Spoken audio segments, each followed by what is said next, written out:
Ugly, a memoir by Robert Hogue. Chapter 5, The Big Fix. Remember the baby's head sculpture you did in our imaginary art class? Dig it out. Not the nice A+ one you started with, mind you. No, we need the ugly, bumpy one with the squished nose you had at the end of it all. Make it normal, your teacher says. This time you don't waste a moment waiting for more instructions. Looking at it, you see right away that the biggest problem is the massive chunk of clay in the middle of the face that's not supposed to be there. You start trying to reshape the nose and smooth over some of the bumps, but the clay has started to harden, and it's a lot more difficult to work with. It doesn't move so easily beneath your hands now.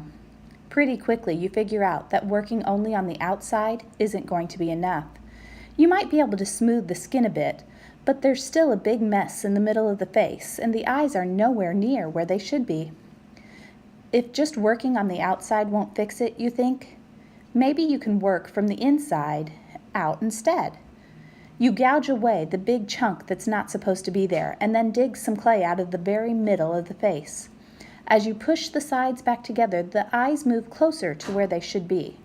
After that, you can smooth out a few bumps. But your sculpture still needs a nose, so you grab some of the clay you set aside before and make a new one. Carefully, you place it on the front of the face where the nose should be. Done. That's what the doctors had to do to my face. The operation took more than a year to plan. Heading the team were the doctor who had spent the most time talking to my parents after I was born, Dr. Atkinson, and the plastic surgeon, Dr. Tony Emmett. They had years and years of experience between them, but they still had a lot to learn before they would be ready. The type of operation they were planning was only just starting to prove successful overseas in Mexico and in France. The doctors took trips to France, the United States, Scotland, and Mexico to study new techniques that were being developed, especially those of French surgeon Paul Tessier, whose pioneering work was fundamental. Dr. Tessier's approach was a bold one. Before then, patients with complex facial problems like mine had different parts of their faces treated separately. Doctors would fix one part of the jigsaw, then the next, and the next, and the next. Dr. Tessier's suggestion was that you get all the experts together to try to fix as many of the problems as they could all at once. Fewer operations meant better results and reduced the likelihood of complications. The technique was called craniofacial surgery. Improvements in anesthetics and new drills and bone saws that allowed for precision cutting of the skull made it possible. The surgical team took life-size pictures of my face and x-rays of my skull so they could match the two together and see where the bone and skin would have to be cut and moved. To rehearse and refine the procedure, Dr. Atkinson and Dr. Emmett took human skulls home at night and practiced cutting them up. When everything was ready, the plan included 40 different surgical procedures. They just needed a team to do it. Then, like superhero Avengers, the team assembled at Mater. 5 surgeons who'd work on different parts of my body, 2 assistants to help them, 3 anesthetics to make sure I stayed unconscious during the operation, plus 9 different nurses, and me, the Hulk. Teams started to work at both ends of my body at the same time. One surgeon amputated my right foot and the bottom of my leg, while at the other end, the doctors started remaking my face. They cut through the top of my skull so they would have easier access to my eye sockets and could move skin and bone around more accurately. The surgeons carefully cut around the bones of my eye sockets and moved each eye a little more than half an inch from the side of my head to the front and down slightly. They had to leave room to build my nose, but the eye surgeon made sure the sockets were as close to where they should be as possible. The whole time, doctors had to pump blood into me to replace what I was losing. The surgeons who had amputated my leg were now working on the skin, bone, and cartilage they had removed. They used a long part of the bone from my amputated big toe to make a bridge for my new nose.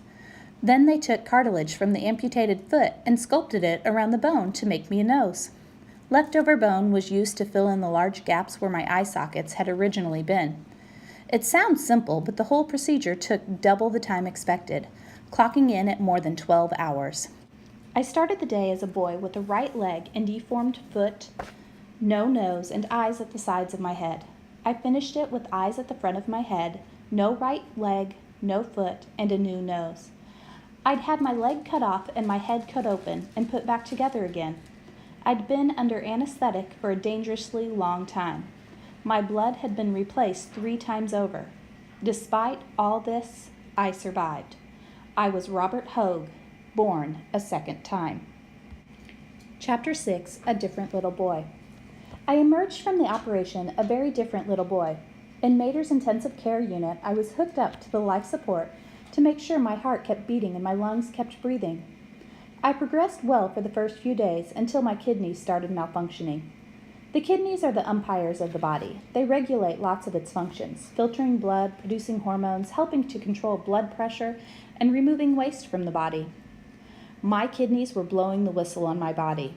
The doctors warned Mom and Dad I might have to be put on kidney dialysis.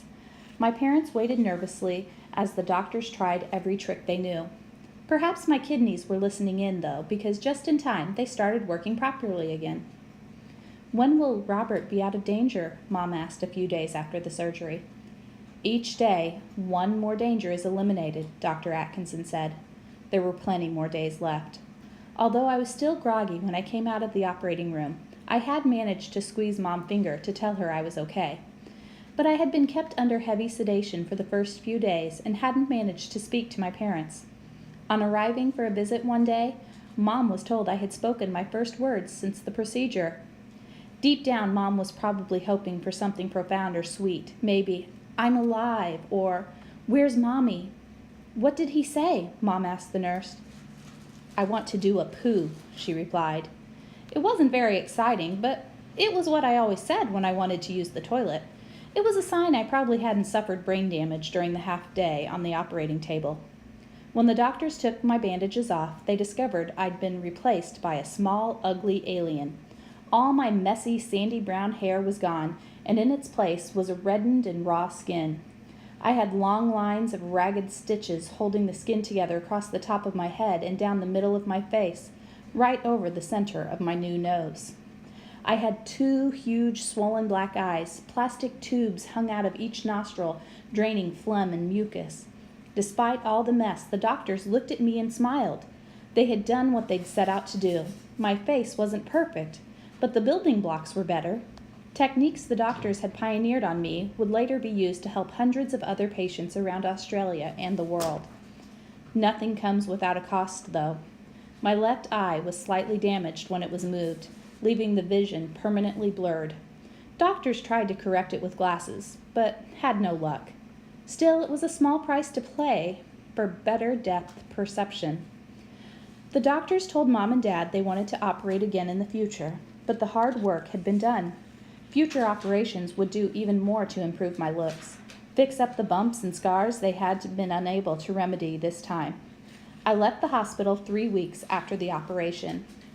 Around the same time, Mom was contacted to see if she and Dad would be interested in having a journalist from the Australian, a newspaper, do a story on me and the operation.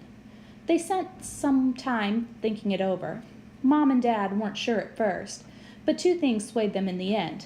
The first was that they wanted the doctors and medical staff who had performed the operation and all the staff at the hospital to receive some recognition for their efforts.